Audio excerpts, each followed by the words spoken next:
আসসালামু আলাইকুম। প্রিয় ৪৯তম বিসিএস বিশেষ পদার্থবিজ্ঞান অংশের পরীক্ষার্থী ভাই বোনেরা, প্রীতি ও শুভেচ্ছা নেবেন।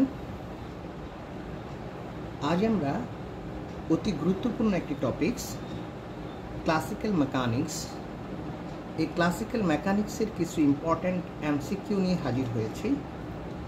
আশা করি আমাদের এই লেকচার শিটটি ফলো করলে ইনশাল্লাহ এখান থেকে প্রশ্ন কমন পাবেন, এবং যদি প্রশ্ন কমন পাওয়া যায় সেটাই হবে আমাদের জন্য সার্থকতা, এবং আমরা সার্থক হব এবং আরও বেশি অনুপ্রাণিত হব। তো প্রথমে আমরা ছোট্ট একটু রিকোয়েস্ট করে রাখি যে আমাদের সপ্তডিঙ্গা টিউটোরিয়াল একাডেমি, যেহেতু এটা আমরা নতুনভাবে বিশেষ পরীক্ষার সিলেবাস অনুযায়ী ফিজিক্স পোস্ট রিলেটেড এই সাবজেক্টের বিভিন্ন কোর্সের সমাধানগুলো দিচ্ছি, সুতরাং যাতে ধারাবাহিকভাবে সবাই এই কোর্সগুলো বা এই লেসনগুলো যাতে সবাই পায়, এবং খুবই খুবই ইম্পর্ট্যান্ট প্রশ্ন, আমরা অনেক গবেষণা করে প্রশ্নগুলো সিলেক্ট করেছি। তো আমরা রিকোয়েস্ট করব আমাদের চ্যানেলটিকে সাবস্ক্রাইব করে আমাদের সাথে থাকার জন্য। আমরা শুরু করছি। আজকে আমরা দেখব ল্যাগ্রেঞ্জিয়ান এবং হ্যামিল্টনিয়ানের কিছু গুরুত্বপূর্ণ টপিকস। ১ নম্বর এমসিকিউ বলা আছে, কনস্ট্যান্টস যাকে স্থানাঙ্ক এবং সময়ের সমীকরণ হিসেবে প্রকাশ করা যায়, অর্থাৎ নিম্নের আকারে যদি কোনো একটা সমীকরণ f r1 r2 r3 up to rn এবং টাইম কোঅর্ডিনেট, অর্থাৎ এখানে দুটো স্থানাঙ্কের কথা বলা আছে, একটা হচ্ছে পজিশন কোঅর্ডিনেট আর একটা হচ্ছে টাইম কোঅর্ডিনেট। এই দুটোর সাপেক্ষে যদি আমরা বিবেচনা করি তাহলে যে কনস্ট্যান্টসগুলি আমরা পাবো সেই কনস্ট্যান্টগুলোকে আমরা কি বলবো, অর্থাৎ এই নিম্নের আকার এরকম যদি হয়, এই ইকুয়েশন যদি ফলো করে, এই ফাংশনটিকে যদি ফলো করে, সেটা হচ্ছে আর এবং টি ফাংশনের জিরো হয়, এদেরকে কি বলে? হলোনমিক, নন হলোনমিক, স্ক্লেরোনামাস এবং হায়ারোনামাস। উত্তর হচ্ছে আমার, যারা এই ধরনের সমীকরণকে অনুসরণ করবে তারা হচ্ছে হলোনমিক। হলোনমিক। ২ নম্বর প্রশ্নে বলা আছে, কনস্ট্যান্টস যাকে স্থানাঙ্ক এবং সমীকরণ হিসেবে প্রকাশ করা যায় না, অর্থাৎ নিম্নের আকারে প্রকাশ করা যায় না, F r1 r2 r3 up to rn এবং টাইম কোঅর্ডিনেটটি যদি সেটা জিরো হয় তাহলে তাদেরকে কি বলা হয়? সেটা হচ্ছে হলোনমিক, নন হলোনমিক এবং স্ক্লেরোনামাস এবং হায়ারোনামাস। উত্তর হচ্ছে নন হলোনমিক। আমরা যদি একটু ব্যাখ্যা দিই তাহলে জিনিসটা হয়তো বা ক্লিয়ার হয়ে যাবে সবার, যে আমাদের এই ইকুয়েশনটা কীভাবে আমরা সেট আপ করলাম। এখানে 3টা অক্ষ আছে, একটা এক্স অক্ষ, একটা ওয়াই অক্ষ এবং একটা জেড অক্ষ। আমরা এই 3টি অক্ষে আমরা দেখতে পাচ্ছি এক্স, ওয়াই এবং জেড, 3টা কোঅর্ডিনেট সিস্টেম। এই 3টা কোঅর্ডিনেট সিস্টেমে আমাদের এখানে আমরা একটা প্যারাবোলিক, একটা সার্কুলার পথ ধরেছি। দিস ইজ সার্কুলার পথ। এই সার্কুলার পথে একটা বস্তু আছে এম। এই বস্তুটা সে ঘুরছে, এই বরাবর সে ঘুরতেছে, বাট সে কিন্তু কখনো বৃত্তের পরিধি কিংবা বৃত্তের পরিধির মধ্যে ঢুকছে না। তার মানে বোঝা গেল কি, এখানে আমরা তার যে পজিশন ভেক্টর, অর্থাৎ এক্স অক্ষ বরাবর এক্স স্কোয়ার, ওয়াই অক্ষ বরাবর ওয়াই স্কোয়ার এবং জেড অক্ষ বরাবর যে জেড স্কোয়ার, এগুলোর যোগফলটা অবশ্যই আমার যে পজিশন ভেক্টর আর এই আর এর বর্গের চেয়ে বেশি হবে অথবা সমান হবে, কিন্তু কখনোই ছোট হবে না। এই সত্য যারা মানবে তারাই হচ্ছে হলোনমিক, অর্থাৎ বস্তুটি কখনো বৃত্তের পরিধির অঞ্চলে প্রবেশ করবে না। অর্থাৎ এই ইকুয়েশনটা যারা ফলো করবে তারাই হচ্ছে আমার হলোনমিক। আমি আশা করি এটা সবাই এতটুকু পর্যন্ত বুঝতে পেরেছি। ওকে, আমরা পরবর্তী প্রশ্নে আসছি। নিম্নের কোন এক্সপ্রেশনটি non holonomic constants? That means X square plus Y square equal to A square, Y square equal to 4x, X square plus Y square plus Z square minus R square is greater than 0, X square plus X square by Y square plus Y square by B square minus 1 equal to 0। এখানে আমাদের অ্যান্সারটা হচ্ছে x square plus Y square plus Z square minus R square is greater than হচ্ছে zero. মনে রাখতে হবে নন holonomic constants হচ্ছে একটা ইনইকুয়ালিটি। যারা ইকুয়েশন যে সমস্ত এক্সপ্রেশনকে একটা ইকুয়েশনের মধ্যে আনা যায় তারা হচ্ছে হলোনমিক, আর যাদেরকে ইকুয়েশনের মধ্যে আনা যায় না তারা হচ্ছে নন হলোনমিক, অর্থাৎ তাদেরকে আমরা বলবো ইনইকুয়ালিটি। যেমন এখানে আমরা যদি একটু দেখি x square plus Y square equal to A square, আমরা জানি একটা বৃত্তের সমীকরণ, এটা হলো হ্যালোনমিক এক্সপ্রেশন, অর্থাৎ এটাকে লেখা যায় x square plus Y square minus a square equal to zero, অর্থাৎ আমরা এই ইকুয়েশন আনতে পারি। এটা হচ্ছে এক্স ওয়াইয়ের একটা ফাংশন, সুতরাং function of x y equal to zero. Y square equal to 4x আমরা জানি এটা হচ্ছে প্যারাবোলিক পথ, অথবা এটা একটা প্যারাবোলার সমীকরণ। সুতরাং y square equal to 4x equal to zero, যেটা হচ্ছে আমার এখানে এই ইকুয়েশনটা হচ্ছে এক্স ওয়াই এর একটা ফাংশন, এই ইকুয়েশনের মধ্যে আমরা ফেলতে পারতেছি, সুতরাং এটা হচ্ছে holonomic expression. But X square plus Y square plus Z square minus R square is greater than equal to zero, এটা কিন্তু একটা সমীকরণ নয়, দিস ইজ ইনইকুয়ালিটি, অসমতা। তাহলে যেহেতু এটা অসমতা, এই জন্য আমি অর্থাৎ এখানে function of x y is not equal to zero, অর্থাৎ এক্স ওয়াই যে ফাংশনটা সেটাকে আমি কিন্তু জিরো লিখতে পারছি না। এই কারণে এই ইকুয়েশনটাকে আমি লিখতে পারবো, এটা হচ্ছে non holonomic expression. Last one হচ্ছে x square by a square plus Y square by B square minus 1 equal to zero. এটা আমরা জানি উপবৃত্তাকার একটা পথ, অর্থাৎ ইলিপ্টিক্যাল পথ, পৃথিবীর যে কক্ষপথ সেটা আমরা জানি এরকম। এটাও এক্স ওয়াই যে ফাংশন সেটা ইকুয়াল টু জিরো, সুতরাং এটা হ্যালোনমিক এক্সপ্রেশন। সুতরাং আমার সঠিক অ্যান্সার হচ্ছে সি, ইনইকুয়ালিটি।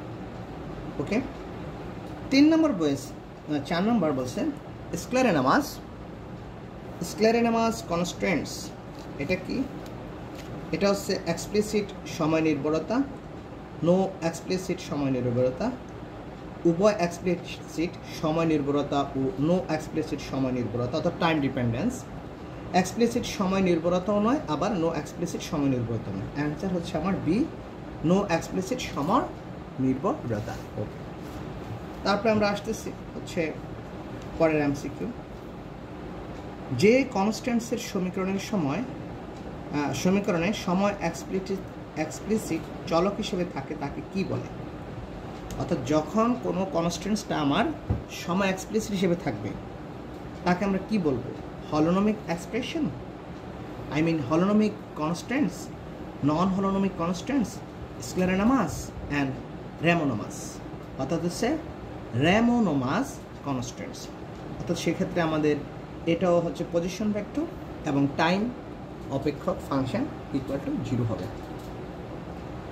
6 নম্বরে বলা আছে মোট উপায় মানে টোটাল ওয়েজ অথবা ব্যবস্থার সংখ্যা যাতে একটি যান্ত্রিক ব্যবস্থা কোনো কনস্ট্যান্টসকে অমান্য ব্যতীত ঘুরতে পারে, যাকে ব্যবস্থায় প্রয়োগ করা যায় তাকে বলে ড্যাশ। তাকে কি বলা হয়? অর্থাৎ একটা বস্তু যেভাবেই ঘুরুক না কেন, যদি তার কোনো বাধা না থাকে, তার যদি কোনো নিষেধাজ্ঞা না থাকে, তখন সেটাকে আমরা বলি আসলে ডিগ্রিজ অফ ফ্রিডম। সেটাকে স্পেস স্থানাঙ্ক বা স্পেস কোঅর্ডিনেট বলে না, ডিগ্রিজ অফ রেস্ট্রিকশনস বলে না, সেটা হচ্ছে ডিগ্রিজ অফ ফ্রিডম বলে, আর ডিগ্রিজ অফ কনস্ট্যান্টসও বলে না। অর্থাৎ সেটাকে আমরা বলবো ডিগ্রিজ অফ ফ্রিডম। যেমন লাইক দিস, যেমন একটা বস্তু এখানে আছে, সে এক্স অক্ষ বরাবর ঘুরতে পারে, এক্স অক্ষ বরাবর ঘুরতে পারে, ওয়াই অক্ষ বরাবর ঘুরতে পারে, জেড অক্ষ বরাবর ঘুরতে পারে, তাহলে তার ডিগ্রিজ অফ ফ্রিডম হচ্ছে 3। অর্থাৎ যে কোনো অক্ষ বরাবর যে কোনোভাবে ঘুরতে পারে, তাহলে তার ডিগ্রিজ অফ ফ্রিডম হচ্ছে আমার এখানে 3। আমরা এখানে একটু দেখতেছি যে এই জায়গাটাতে x square plus Y square minus R square equal to zero, এখানে কিন্তু একটা ইকুয়েশন দেওয়া আছে এবং ইকুয়েশনটা হচ্ছে হলোনমিক ইকুয়েশন, বাট তারা বলে দিচ্ছে Z equal to zero. Z equal to zero বোঝায় যে বস্তুটা জ্যাড অক্ষ বরাবর যেতে পারছে না, অর্থাৎ এই জায়গাটায় তার একটা রেস্ট্রিকশন আছে, সে এক্স অক্ষ ওয়াই অক্ষ বরাবর যেতে পারছে কিন্তু জেড অক্ষ বরাবর যেতে পারছে না। সুতরাং সেক্ষেত্রে তার ডিগ্রিজ অফ ফ্রিডম হবে, যেহেতু সে 3টা অক্ষ বরাবর, অর্থাৎ এক্স অক্ষ বরাবর, ওয়াই অক্ষ বরাবর এবং পজিশন অক্ষ বরাবর সে যেতে পারে, বাট সে জেড অক্ষ বরাবর যেতে পারে না, তাহলে তার টোটাল ডিগ্রিজ অফ ফ্রিডম হবে 3 দিকে সে স্বাধীন, বাট 2 দিকে সে স্বাধীন না, সেজন্য তার ডিগ্রিজ অফ ফ্রিডম হবে অনলি 1, অর্থাৎ 1।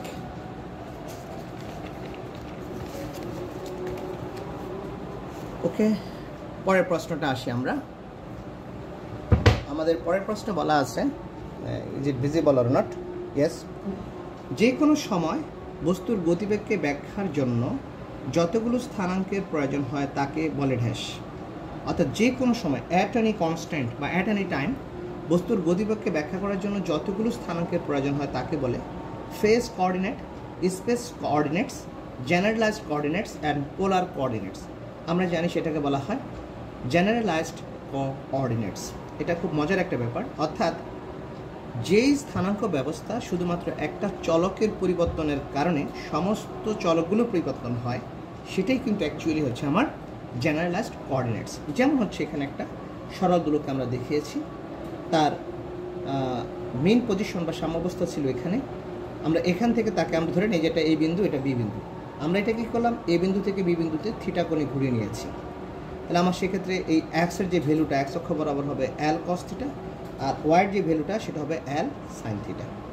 ওকে, তাহলে এখন আসলে এখানে থিটাই কিন্তু সিদ্ধান্ত দেয় এক্সের মান কত হবে।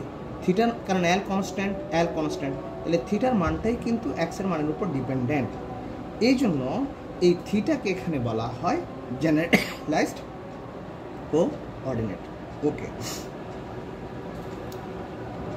8 নম্বর বলছে একটি সরলদোলক উলম্ব তলে স্পন্দনশীল বা কম্পনশীল, এর জেনারেলাইজড কোঅর্ডিনেটের সংখ্যা কত? এর জেনারেলাইজড কোঅর্ডিনেট, এটা এক্স অক্ষ আছে, ওয়াই অক্ষ আছে, আর একটা আছে থিটা। কিন্তু এক্স অক্ষ ওয়াই অক্ষ এটা কিন্তু জেনারেলাইজড কোঅর্ডিনেট না, কারণ এই এক্স এবং ওয়াই অক্ষের মান নির্ধারণ করে থিটা। সুতরাং এখানে থিটাটা হচ্ছে আমার জেনারেলাইজড কোঅর্ডিনেট, সুতরাং জেনারেলাইজড কোঅর্ডিনেট সংখ্যা হবে অনলি 1 এবং সেটা হচ্ছে থিটা। আশা করি এটাও সবাই বুঝতে পেরেছে। 9 নম্বরে বলেছে একটি সরল দোলক উল্লম্ব তলে কম্পনশীল হলে এর জেনারেলাইজড কোঅর্ডিনেট কোনটি? এল ল্যাম্প, অত শুধুমাত্র দৈর্ঘ্যটা, থিটা অ্যাঙ্গেলটা, এক্স কোঅর্ডিনেট নাকি ওয়াই কোঅর্ডিনেট? আমরা একটু আগে দেখলাম যে তার জেনারেলাইজড কোঅর্ডিনেটটা হচ্ছে শুধুমাত্র থিটা অ্যাঙ্গেলটা। 10 নম্বর আছে একটি একক কণা অর্থাৎ একটা সিঙ্গেল পার্টিকেল গোলকের তলে বা পৃষ্ঠে ঘুরতে সীমাবদ্ধ, অর্থাৎ সে রেস্ট্রিক্টেড, তার কিছু রেস্ট্রিকশন আছে, হলে জেনারেলাইজড কোঅর্ডিনেট এর সংখ্যা কত হবে? 2, 3, 6 নাকি 4? তো আমরা একটু দেখি এখানে তার আসলে ইয়াটা কত। আমরা যদি একটা ইকুয়েশন, যদি একটা কোঅর্ডিনেট সিস্টেম ব্যাখ্যা দিই, একটা হলো এক্স অক্ষ, একটা ওয়াই অক্ষ, একটা জেড অক্ষ, আর এটার পজিশন ভেক্টরটা হচ্ছে আমার আর। তো এখন আমার হলোনমিক এক্সপ্রেশনটা হলো x square plus Y square plus Z square minus R square equal to 0। এর ডিগ্রি অফ ফ্রিডম হবে কত? এর ডিগ্রি অফ ফ্রিডম হচ্ছে এক্স ওয়াই জেড। এখানে কিন্তু আমার 3টা ডিগ্রিজ অফ ফ্রিডম আছে, 3, বাট আরটা মাইনাস করে দিছি। যে আরটা কত? একটা মাত্র ইকুয়েশন, একটা মাত্র কোঅর্ডিনেট সিস্টেম বোঝায়, এই জন্য সেটা হচ্ছে -1 হবে। যদি 2টা হতো -2 করতাম, তাহলে 3-এর থেকে 1 গেলে সেটা হয় আমার 2। তাহলে সেক্ষেত্রে আমার সূত্রটা আসবে কি? অনলি 2। এবং এটা ব্যাখ্যা করার জন্য একটা ইকুয়েশন আছে, n = 3n - k। nটা হচ্ছে ডিগ্রি অফ ফ্রিডম, n হচ্ছে নাম্বার অফ পার্টিকেলস, আর কেটা হচ্ছে নাম্বার অফ ইকুয়েশন, যতগুলো ইকুয়েশন থাকবে সেটা। ওকে, এরপর আসতেছে আমার 11 নম্বর। একটি একক কণা গোলকের পৃষ্ঠে ঘুরতে সীমাবদ্ধ রেস্ট্রিক্টেড হলে স্পাইরিক্যাল কোঅর্ডিনেট সিস্টেম ব্যবহার করে জেনারেলাইজড কোঅর্ডিনেটস হলো ড্যাশ। অর্থাৎ সেক্ষেত্রে আমরা যদি স্পাইরিক্যাল কোঅর্ডিনেট, আমরা আগের প্রবলেমটাতে কার্টেশিয়ান কোঅর্ডিনেটস ব্যবহার করেছি, এক্স ওয়াই জেড ব্যবহার করেছি। যদি আমরা এখন স্পাইরিক্যাল কোঅর্ডিনেট সিস্টেম অর্থাৎ আর থিটা ফাই যদি ব্যবহার করি, সেক্ষেত্রে আমার জেনারেলাইজড কোঅর্ডিনেট কত হবে? সেক্ষেত্রে আমার জেনারেলাইজড কোঅর্ডিনেট হবে, এখানে হবে থিটা এবং ফাই, এটা হবে। এক্ষেত্রে আর ধ্রুবক, আরটা আমার ফিক্সড থাকবে। সুতরাং স্পাইরিক্যাল কোঅর্ডিনেট সিস্টেমের স্থানাঙ্ক হবে থিটা, ফাই, অর্থাৎ জেনারেলাইজড কোঅর্ডিনেটসের সংখ্যা হবে অনলি 2টি। ওকে, আমরা পরের প্রবলেমটাতে আসি। এটা হচ্ছে প্রবলেম নাম্বার 12। আমাকে বলা আছে যে যদি n কোণার একটি ব্যবস্থার স্বাধীনতার মাত্রা 3n - k হয়, তবে কে হলো, সেক্ষেত্রে কেটা কি, অর্থাৎ কে সমীকরণের আকারে হলোনমিক কনস্ট্যান্টস, কে সমীকরণের আকারে নন হলোনমিক কনস্ট্যান্টস, জেনারেলাইজড কোঅর্ডিনেটের সংখ্যা, নাকি কে সমীকরণের আকারে রেনোমাস এবং নন হলোনমিক কনস্ট্যান্টস, অর্থাৎ সেটা হচ্ছে কে হলো সমীকরণের আকারে হলোনমিক কনস্ট্যান্ট। আমরা একটু আগেই দেখেছি যে n সমান 3n মাইনাস কে, এখানে কেটা হচ্ছে K coordinates is the form of equation, এবং ইকুয়েশনটা হবে কীরকম, এফ তার অবস্থান ভেক্টর, অর্থাৎ যেটা হচ্ছে আমার পজিশনাল ভেক্টর r1 r2, এবং টাইম, এবং এটা সেটা 0 হবে, এবং এই যে কে সেটা হবে হলোনমিক কনস্ট্যান্টস, অর্থাৎ ইকুয়াল টু 0 যেহেতু, সুতরাং আমরা বলতে পারি এটা হচ্ছে হলোনমিক কনস্ট্যান্ট। আর যদি 0 না হয়, অথবা যদি গ্রেটার দেন 0 হয় আর লেস দেন 0 হয়, যদি ইনইকুয়ালিটি হয়, তাহলে সেটা হবে নন হলোনমিক কনস্ট্যান্টস, আমরা আগেই পড়েছি।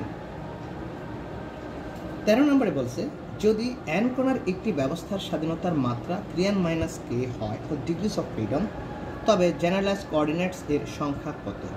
3n বড় হাতের n, কে নাকি ছোট হাতের n? ধরি কণার সংখ্যা যদি n হয়, একটি কণার ডিগ্রিজ অফ ফ্রিডম হচ্ছে 3, কি কেন, XYZ। তাহলে ধরি কণার সংখ্যা যদি 3n হয়, তাহলে ডিগ্রিজ অফ ফ্রিডম হবে কত? সেক্ষেত্রে হবে 3n মাইনাস কে। কেটা হচ্ছে যদি তার কোনো ইকুয়েশন ডিপেন্ডেন্ট যদি কোনো রাশি থাকে, সেটা আমরা বাদ দিয়ে দিব, এবং সেটা হচ্ছে K1 K2 K3 up to Kn পর্যন্ত, যেখানে 1 2 3 n। সুতরাং টোটাল জেনারেলাইজড কোঅর্ডিনেট সংখ্যা হবে আমার n। ওকে, এখানে একটা ইকুয়েশনের মধ্যে আমরা ব্যাখ্যা করতে পারি, যেমন x1 is equal two x1 q1 q2, just অর্থাৎ আমরা ট্রান্সফার করেছি এক কোঅর্ডিনেটস থেকে আরেকটা কোঅর্ডিনেটসে, অনুরূপভাবে দুইটা, যেমন ri সমান ri, q1 q2 q3 qn up to, এটা হচ্ছে আমার টা হচ্ছে আমার time dependent, time equation, time coordinate, আর এক্সকে লেখা যায় r cos θ sin phi। পরবর্তীতে আসছে যে n, এটা খুবই ইম্পর্টেন্ট, আমার মনে হচ্ছে এই ধরনের প্রবলেমগুলো পরীক্ষায় চলে আসতে পারে এবং ইম্পর্টেন্ট। n জেনারেলাইজড কোঅর্ডিনেট থেকে ঘটিত স্পেসকে কি বলা হয়? মানে আমরা n জেনারেলাইজড কোঅর্ডিনেট সিস্টেম থেকে একটা নতুন আমরা কোঅর্ডিনেট সিস্টেম গঠন করব বা একটা স্পেস গঠন করব, সেটাকে আমরা কি বলবো? কার্টেশিয়ান স্পেস, নাকি ফেজ স্পেস, নাকি কনফিগারেশন স্পেস, নাকি অর্থোগোনাল স্পেস? মনে রাখতে হবে যে n জেনারেলাইজড কোঅর্ডিনেটস থেকে আমরা যখন নতুন কোনো স্পেস গঠন করব, সেটাকে আমরা বলবো হচ্ছে কনফিগারেশন স্পেস। খুবই ইম্পর্ট্যান্ট, এটা মনে রাখতে হবে যে n জেনারেলাইজড কোঅর্ডিনেট থেকে যখন আমরা কোনো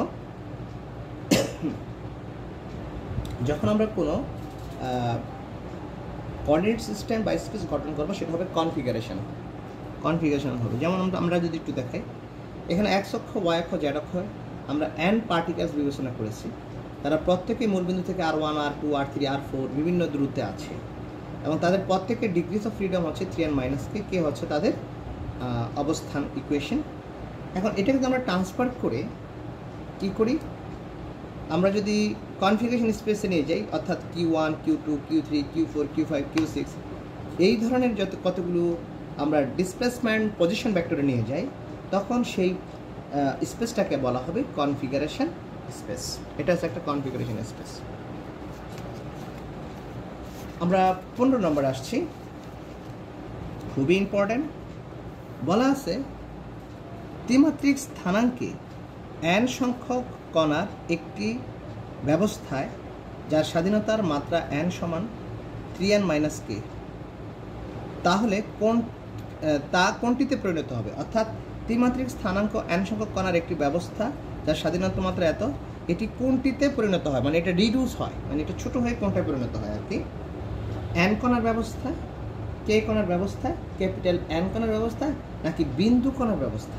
সেটা মনে রাখতে হবে। সেটা আসলে 3n মাইনাস কে আমরা একটু আগে দেখলাম, যেটা displacement coordinate system q1 q2 q3, এগুলো অল আর পয়েন্ট কোঅর্ডিনেট সিস্টেমে আছে, অর্থাৎ বিন্দু কণার একটা ব্যবস্থায় পরিণত হয়।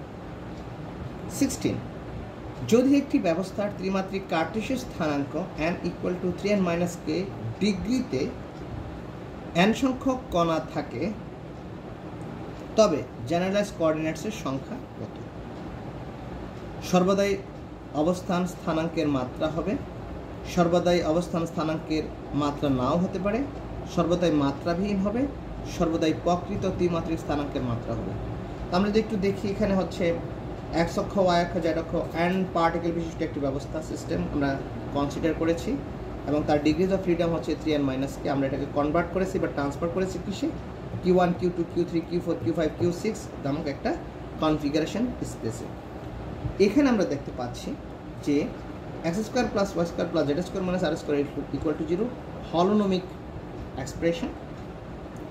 এটাকে যখন আমি এক্স, ওয়াই ও জেড বিহীন কোনো রাশিতে পরিণত করি, অর্থাৎ থিটা এবং সাই, এই থিটা এবং সাই কিন্তু হচ্ছে আমার কোনো কিন্তু এক্স এবং ওয়াই বিহীন, এক্স ওয়াই জেড বিহীন একটা একক। তাহলে এক্স ওয়াই এবং জেড বিহীন যদি একক হয় তাহলে তার তো কোনো মাত্রা থাকে না, সুতরাং এটা সর্বদাই অবস্থান স্থানাঙ্কের মাত্রা নাও হতে পারে, এটাই আমরা বুঝলাম। ওকে, তারপর আছে খুবই ইম্পর্টেন্ট 17 নম্বর। 17 নম্বর বলছে ভার্চুয়াল কাজের নীতিকে স্থিতিস্থাপক ব্যবস্থায় প্রয়োগ করা যেতে পারে নিম্নের কোন ভার্চুয়াল কাজের বিবেচনায়? নিম্নের কোন ভার্চুয়াল কাজের বিবেচনায়, অর্থাৎ ভার্চুয়াল কাজের নীতিকে স্থিতিস্থাপক ব্যবস্থায় আমরা প্রয়োগ করতে পারবো, অর্থাৎ ইলাস্টিক সিস্টেমে আমরা ব্যবহার করতে পারবো? শুধুমাত্র অভ্যন্তরীণ বল, শুধুমাত্র বহিস্থ বল, অভ্যন্তরীণ এবং বহিস্থ বল দুটোই, শুধুমাত্র কনস্ট্যান্ট বল। মনে রাখতে হবে এক্ষেত্রে সঠিক অ্যান্সারটা হচ্ছে অভ্যন্তরীণ এবং বহিস্থ বল। এখন আমরা একটু জানি আসলে ভার্চুয়াল কাজ বা ভার্চুয়াল ওয়ার্ক বলতে আমরা কী বুঝি। ভার্চুয়াল কাজ হলো যান্ত্রিক ব্যবস্থা অর্থাৎ মেকানিক্যাল সিস্টেমে প্রয়োগকৃত বল এবং অভ্যন্তরীণ বল দ্বারা কৃত মোট কাজ যখন এটি ভার্চুয়াল সরণের মধ্য দিয়ে গতিশীল থাকে। অর্থাৎ যখন একটা বস্তু ভার্চুয়াল সরণের মধ্যে, virtual, it's not real, virtual সরণ, এটার মধ্যে যখন গতিশীল থাকবে তখন এটার উপর অভ্যন্তরীণ বল এবং আমি যে ফোর্সটা অ্যাপ্লাইড করলাম, অ্যাপ্লাইড ফোর্স, সেটা হতে আমার অ্যাপ্লাইড ফোর্স, সে অ্যাপ্লাইড ফোর্সটা ফ্রিকশনাল ফোর্স হতে পারে, গ্র্যাভিটেশনাল ফোর্স হতে পারে, আমার হচ্ছে নর্মাল ফোর্স হতে পারে, যে কোনো ফোর্স। অ্যাপ্লাইড ফোর্স এবং অভ্যন্তরীণ ফোর্স এই দুটো কাজের টোটাল গুণফল হচ্ছে আমার ভার্চুয়াল ওয়ার্ক। এই জন্য ভার্চুয়াল ওয়ার্ক আমরা লিখতে পারি টোটাল ওয়ার্ক। এখানে f t for total work, del r displacement vector, এবং এখানে মনে রাখতে হবে ডিসপ্লেস ভেক্টরটা খুবই ক্ষুদ্র, খুবই ক্ষুদ্র, কিন্তু ইনফাইনিটেসিমাল।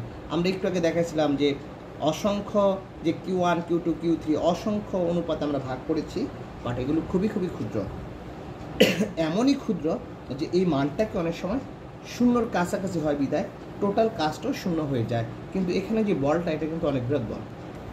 ওকে, 18 সাম্যাবস্থার যখন একটি বস্তু অসংখ্য ক্ষুদ্র সরণে থাকে তখন কৃত কাজকে বলে কাল্পনিক কাজ, ঋণাত্মক কাজ, প্রকৃত কাজ এবং ভার্চুয়াল কাজ। তখন সেটাকে বলা হয় ভার্চুয়াল কাজ। আমরা দেখতে পাচ্ছি এই ইকুয়েশন একই, এখানে ডি আর, এখানে কিন্তু ডট গুণন, আমরা জানি কাজ হচ্ছে দুটি ভেক্টরের ডট গুণন, তাহলে দুইটাই ডট গুণন, কিন্তু এখানে যে ডি আর এটা কিন্তু খুবই ক্ষুদ্র একটা দূরত্ব, এই জন্য আমরা এটা লিখবো হচ্ছে কি, আমরা এখানে লিখবো এটা টোটাল, এটা হচ্ছে 0। আমরা 19 নম্বরে আসছি। যখন মোট বল এফ আই এবং ভার্চুয়াল ওয়ার্ক আমার হচ্ছে ভার্চুয়াল সরণ ডি আর দ্বারা কৃত কাজ D W summation of I F I, এটা এখানে টোটাল লেখা যায়, মোট কাজ ডট ডি আর হয়, এটা হবে হয়, তখন সেক্ষেত্রে কি হবে আমরা জানি। এক্ষেত্রে ডি আর যে কাজটা, সরি যে ভেক্টরটা ডিসপ্লেসমেন্ট ভেক্টর, এটা অনেক গুণ, অনেক সংখ্যায় অনেক হয়, অসংখ্য হয়, কিন্তু মানের দিক থেকে এটা খুবই ক্ষুদ্র, এতই ক্ষুদ্র যে এটা অনেকটা 0, এই জন্য টোটাল কাজটাকে আমরা 0 বলতে পারি। সুতরাং ডি ডব্লিউ ইকুয়াল টু 0 বলা যায়, এবং এখানে ডি আরটাকে আমরা বলবো ভার্চুয়াল ডিসপ্লেসমেন্ট। ভার্চুয়াল কাজের নীতিমালা অনুসারে ঘর্ষণ বল কর্তৃক ডিস্কের উপর কৃত কাজ কত যখন এটি পৃষ্ঠে স্লিপ ব্যতীত রোল করে, অর্থাৎ একটা বস্তু যখন স্লিপ ছাড়া ঘুরতে থাকে তখন তার উপর ঘর্ষণ বল দ্বারা কৃত কাজ কত হয় ডিস্কের উপর। তো আমরা একটা ডিস্ক দেখতে পাচ্ছি, তার বরব্যাগ এভাবে কাজ করছে, সেটা দিয়ে ঘুরতেছে, রোল করতেছে, বাট এখানে কোনো স্লিপ খাচ্ছে না, তাহলে তার ফ্রিকশনাল ফোর্সটা কাজ করবে ঠিক বিপরীত দিকে, তার যে ওজন সেটা কাজ করবে খাড়া উপরের দিকে, আর ওজনের সরাসরি লম্ব বরাবর কাজ করবে তার অবিলম্ব বল। তাহলে সেক্ষেত্রে এফ এস এস ফর হচ্ছে আমার হচ্ছে কি বল, ঘর্ষণ বল, ফ্রিকশনাল ফোর্স। এ ফ্রিকশনাল ফোর্স আমরা লিখব DWFI TDR ইকুয়াল টু 0। এটি ব্যবস্থায় তাহলে আমার টোটাল কাজটা এখানে হয়ে যাবে 0। একটি ব্যবস্থায় কণাসমূহ একটি বলের দ্বারা ভারসাম্যে থাকবে যা প্রকৃত বল Fi এবং বিপরীত কার্যকর বলের Pi যোগফলের সমান। তাহলে Fi minus P dot I into DRI equal to 0কে বলা হয় বার্নৌলির নীতি, প্যাসকেলের নীতি, হ্যামিল্টনের নীতি এবং ডি অ্যালামবার্টের নীতি। এই নীতিটাকে বলা হবে বা ইকুয়েশনটাকে বলা হবে ডি অ্যালামবার্টের নীতি। এটা আমাদের মনে রাখতে হবে। ওকে, এটা আমরা দেখাইছি ডি অ্যালামবার্টের নীতি। ওকে, এখানে একটা ইকুয়েশন দেওয়া আছে। যদি Fi কোনো ব্যবস্থার i তম কণার উপর ক্রিয়াশীল বল হয় তবে জেনারেলাইজড ফোর্স এর j-তম উপাংশ কত হবে? Qj ইকুয়াল টু হচ্ছে I Fi dot del r ডিউ ডে Qj del r I, Qj summation I Fi del r I, Qj I Fi del r I del Qj এবং Qj summation Fi d square r I d square Qj। এখানে সঠিক answer হচ্ছে আমার C, অর্থাৎ Qj Fi del r I Qj। কারণ এখানে আমরা ইকুয়েশনটাকে লিখতে পারি এইভাবে যে Fi del r double summation Ji Fi del r I Qj। এখানে এই অংশটাকে আবার Qj লেখা যায়, সুতরাং এই ইকুয়েশনটা বসাই দিলে আমরা পেয়ে যাচ্ছি এটা। তারপরে আমরা চলে আসতেছি এখানে। হ্যাঁ, এইবার এই সমীকরণগুলো খুব মনোযোগ দিয়ে আমাদেরকে দেখতে হবে, এগুলো আসার সম্ভাবনা খুব বেশি এবং খুবই খুবই ইম্পর্ট্যান্ট। গতির ল্যাগ্রেঞ্জের সমীকরণ কোনটি? এ ডি ডেল ডেল টি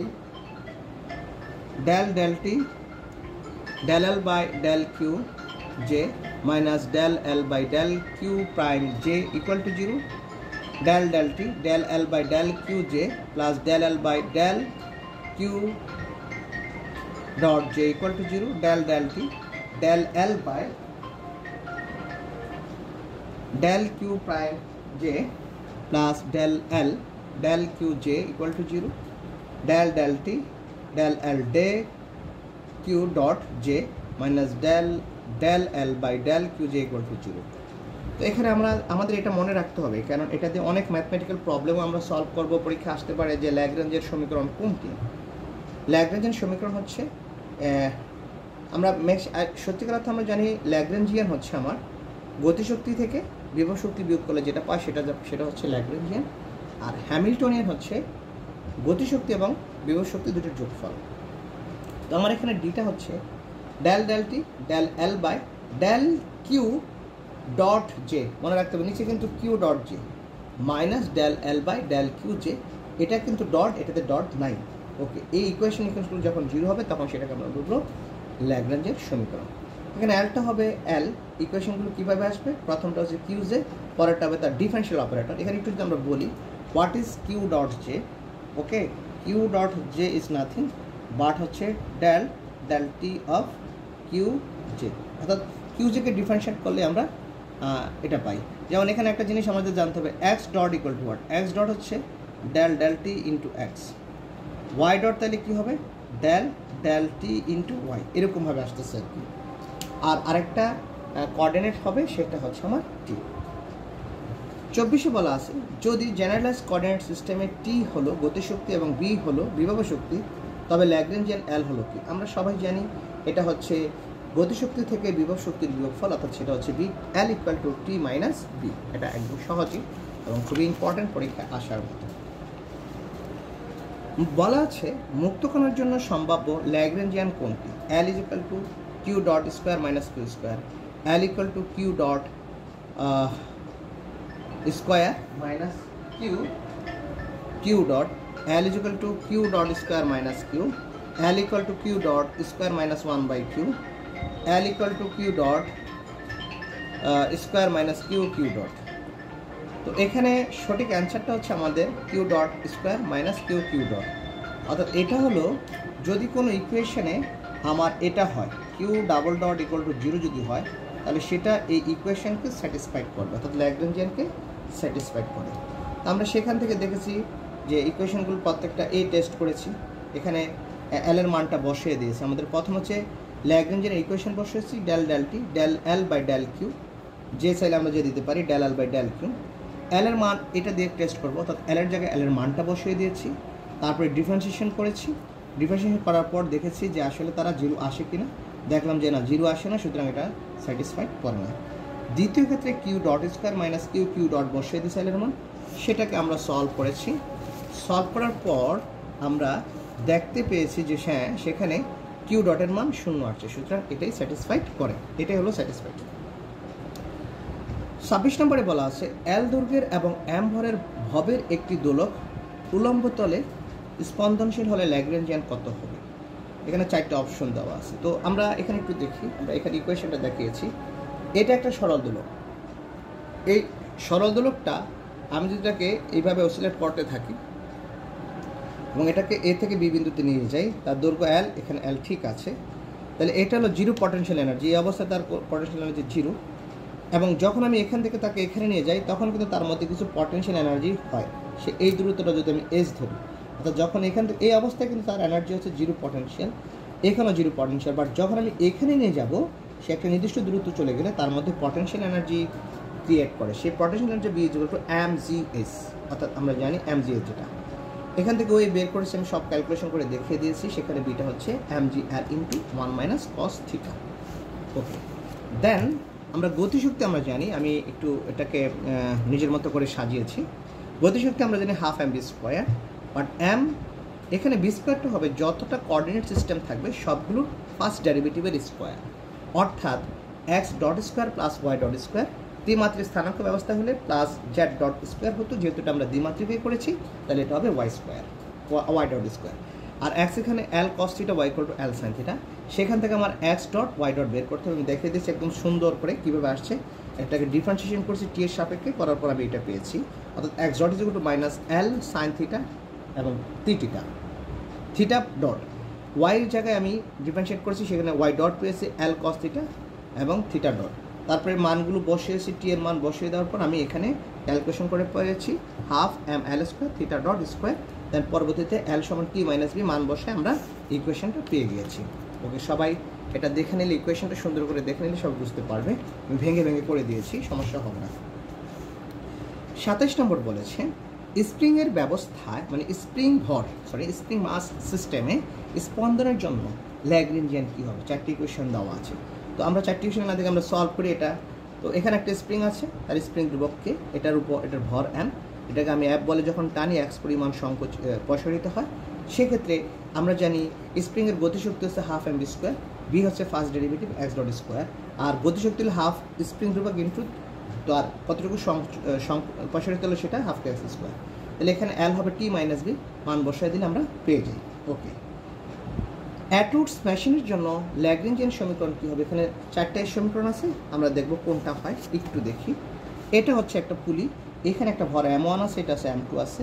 এটা এখান থেকে মূলবিন্দু থেকে m1 ভরের বস্তুটা x1 দূরে, আর এই বস্তুটা হচ্ছে l মাইনাস x2 দূরে, অর্থাৎ এই দূরত্বটা হচ্ছে আমার টোটাল। যদি l হয় তাহলে l মাইনাস x2, কারণ টোটালটা আমার l, এটা যদি x বাদ দিই তাহলে বাকিটা হবে l মাইনাস x। এটা যদি x হয় তাহলে এই দূরত্বটা হবে, টোটালটা হচ্ছে আমার x, তাহলে l মাইনাস x হবে এই দূরত্বটা। সেক্ষেত্রে বি হচ্ছে, এক্ষেত্রে ডাবল মাস সিস্টেমের জন্য হচ্ছে mg minus m1gx minus m2g, অর্থাৎ দূরত্ব l মাইনাস x। সেখানে টি হবে half m1 b1 square plus half m2 b2 square. Then পরবর্তীতে m1 v1 এর মান বসে দিচ্ছি x1 প্রাইম, অর্থাৎ এটা হচ্ছে আমার, যেহেতু আমি ডাবল ডেরিভেটিভ সিঙ্গেল ডেরিভেটিভ করব, আর এটা হবে l, আমি এখানে দেখিয়েছি v1 সমান কি dx বাই dt, ব্যাক সমান কি dx বাই dt, তাহলে x ডট। আর v2 হচ্ছে, এটাকে ডিফারেন্সিয়েট করলে আমি নেক্সটে পেয়েছি, কারণ একটা l হচ্ছে আমার দৈর্ঘ্য, এটা ধ্রুবক, এই জন্য জিরো হয়ে যাবে, তাহলে আমি পাচ্ছি মাইনাস এক্স ডট। পরে মানগুলো বসে ক্যালকুলেশন করার পর এটা পেয়ে গেছি। সবাই ক্যালকুলেশনটা দেখলে আশা করি সবাই বুঝতে পারবে। দেন হলো আমার 29, যদি কিউ জেতে ল্যাগ্রেঞ্জিয়ান চাকরিক হয় তবে সেক্ষেত্রে কি হবে। সেক্ষেত্রে পি জে সংরক্ষিত হবে, আমরা ইকুয়েশনটা দেখিয়েছি। ক্যানোনিক্যাল মোমেন্টামের জন্য সাধারণ সূত্র কোনটি? ক্যানোনিক্যাল মোমেন্টের জন্য সাধারণ সূত্র হচ্ছে d p j is equal to del L by del q dot j, অর্থাৎ এটা কনস্ট্যান্ট থাকে। নিম্নের কোন সমীকরণ ব্যবহার করে ল্যাগ্রেঞ্জিয়ানতে হ্যামিল্টন প্রতিপাদন করা যায়? এখানে মনে রাখতে হবে হ্যামিল্টনের প্রতিপাদন হচ্ছে summation of P I Q dot I minus L, L for Lagrangian. The S equal to আমরা এটাকে লিখতে পারি P I Q dot I minus L. Okay, এটাই তো, তাহলে আমার বি নাম্বারটা সঠিক। একটি গতিশীল ব্যবস্থা যার দুইটি জেনারেলাইজ কোঅর্ডিনেটস হলো Q1 এবং Q2, যাদের ল্যাগ্রেঞ্জিয়ান হলো L Q dot 1 square plus Q dot square, যদি তাদের নির্ভরশীল জেনারেলাইজ কোঅর্ডিনেট মোমেন্টটা P1 এবং P2 হয়, তবে হ্যামিল্টনিয়ান কোনটা হবে? এবার হ্যামিল্টনের অঙ্ক চলে আসছে। তো আমরা প্রথমে জানি হ্যামিল্টনিয়ান হচ্ছে summation of P I Q dot I minus L. এর সামেশন মানে আমি কী করব? যোগ করব, যেহেতু এখানে দুইটা কী বলছে আমার দুইটা কোয়ান্টা দেওয়া আছে, মোমেন্টটা একটা P1 একটা P2, যেন আমরা দুইটা নিব, তিনটা থাকলে তিনটা নিতে হবে এবং সবগুলো যোগ করতাম। বাট এখানে মনে রাখতে হবে এটা হবে পি আই এর মান 1 দিলে এটা 1 হলে P1 q dot 1 plus P2 q dot 2 then minus l. But P1 হচ্ছে del L by del q dot i, এখানে এল এর জায়গায় এল এর মান বসাই দিয়েছি, তারা এল এর মানটা দিয়ে দিয়েছে, এটা দেওয়া আছে আমাদের অঙ্কে। তারপরে আমি ডিফারেন্সিয়েশন করছি, ভেঙে বোঝাবে। আমাদের যে অংশটা দেখা যাচ্ছে যে বইয়ের ভিতরে আসলে এভাবে এত ভেঙে তারা করেনি, এর জন্য বুঝতে একটু প্রবলেম হয় সবারই, এই জন্য আমরা ভেঙে দেখিয়েছি কীভাবে আসছে। যেহেতু আমার Q1 ডটের মান লাগবে সেখানে বের করছি, P2-র মান থেকে আমি Q ডট 2 এর মান বের করেছি, পরে এই মানগুলো আমি এক নং সমীকরণে বসিয়ে দিয়েছি। বসানোর পর আমি এই ইকুয়েশনটা পেয়েছি, সুতরাং আমার টোটাল হ্যামিল্টনিয়ান হবে, সবাই অঙ্কটা দেখলে বুঝতে পারবেন ভেঙে করেছি, P1 square plus P2 square divided by 4। একটি কেন্দ্রীয় বলের ক্ষেত্রে প্লেন পোলার কোঅর্ডিনেট ব্যবস্থায় ল্যাগ্রেঞ্জিয়ানের সমীকরণ হচ্ছে এটা, হ্যামিল্টনের মান কোনটা? এর একটা ইকুয়েশন দেওয়া আছে। তো আমরা দেখি ইকুয়েশনে আমরা জানি S is equal to summation of P I Q dot I minus L, পরে এটা দেওয়া আছে পি আর এর ইকুয়েশনটা আমরা এখানে জানি, এটা del R del L by del R, যেহেতু এটা পোলার কোঅর্ডিনেট সিস্টেমে এখানে কিউ যে আই না হয় হবে del R, del q dot যে না হয় হবে ডেল আর ডট, সেখানে এল এর জায়গায় এল এর মানটা বসে আমরা কি করছি? ডিফারেন্সিয়েশন করেছি। এটা যেহেতু আমি আর প্রাইমের সাপেক্ষে করছি, তাহলে এটা হবে আমার চলক, এটা হবে পুরোটা ধ্রুবক, এই জন্য 0 হয়ে গেছে, আর এটাও 0 হয়ে গেছে, ক্যালকুলেশন করছি। তাহলে আমরা পাচ্ছি p r equal to m r dot.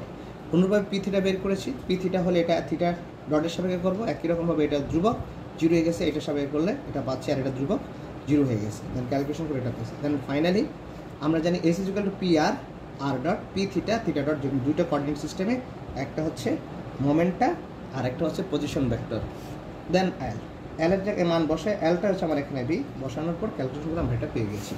ওকে, দেন আমাদের এখানে আছে দ্বিমাত্রিক স্থানে দুটি গতিশীল কণার তাদের অবস্থা ব্যাখ্যা করার জন্য প্রয়োজনীয় দশা ব্যবস্থা, যেটাকে আমরা বলছি ফেজ কোঅর্ডিনেট, সর্বনিম্ন কতটি প্রয়োজন? তো এটা আমরা যদি জানি, দেখি যে এখানে ডাইমেনশন দুইটা, বস্তু দুইটা, তাহলে মোট বস্তু হচ্ছে মোট কয়টা হয়? 2 পার্টিকেল 2 ডাইমেনশন, 4টা কোঅর্ডিনেট সিস্টেম লাগবে, 4টি কোঅর্ডিনেটস স্পেস লাগবে 4 ডাইমেনশন। বাট একটার জন্য যদি 4 হয়, দুইটার জন্য 4, 8টা কোঅর্ডিনেট ফেজ কোঅর্ডিনেট লাগবে, অর্থাৎ 8টা মাত্র হবে 8।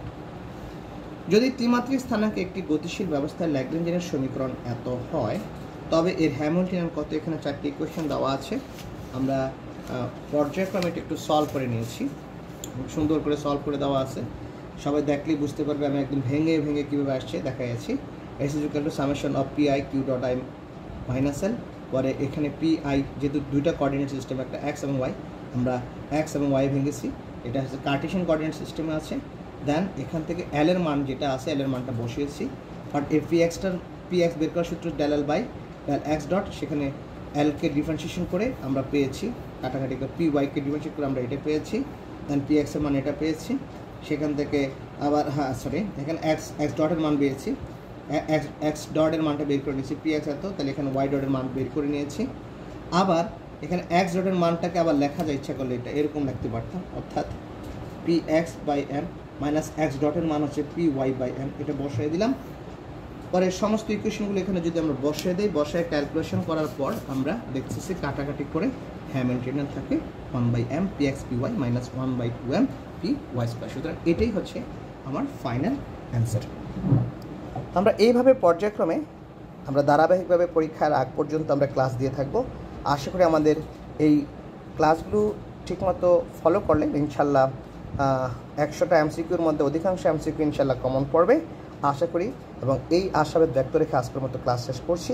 আমরা পরবর্তী একটা টপিকস নিয়ে আবার হাজির হব। আমরা আজকে ক্লাসিক্যাল মেকানিক্সের পার্ট 1 ক্লাসটা দিলাম, পরবর্তীতে আরও ক্লাস দিব পার্ট 2, পার্ট 3, এবং কোয়ান্টাম মেকানিক্সের একটা ক্লাস দেওয়া আছে। আমরা অ্যাটমিক ফিজিক্স, আমরা হচ্ছে ইলেকট্রনিক্স, এই ক্লাসগুলো আমরা দিব। বিশেষ করে অনার্স লেভেলের ক্লাসগুলো বেশি দিব, কারণ যেহেতু অনার্স লেভেলের ফোকাসিংটা কম হয়। ইন্টারমিডিয়েট লেভেলের ফোকাসিংটা সবাই মোটামুটি পারে ইন্টারমিডিয়েট বই পড়লে, কিন্তু দেখা যাচ্ছে যেভাবে আমাদের সিলেবাসে এবার দেওয়া আছে বেশিরভাগ ক্ষেত্রে এটা হচ্ছে অনার্সের কোর্স। এই জন্য আমরা অনার্সটাকে একটু বেশি হাইলাইটস করব, যাতে এখান থেকে প্রশ্ন আসলে যাতে কেউ মানে না দাগিয়ে চলে না আসে, যেহেতু নেগেটিভ মার্কিং আছে, সুতরাং সেক্ষেত্রে খেয়াল রাখতে হবে। তো আমরা এখানে সমাপ্ত করছি। আল্লাহ হাফিজ।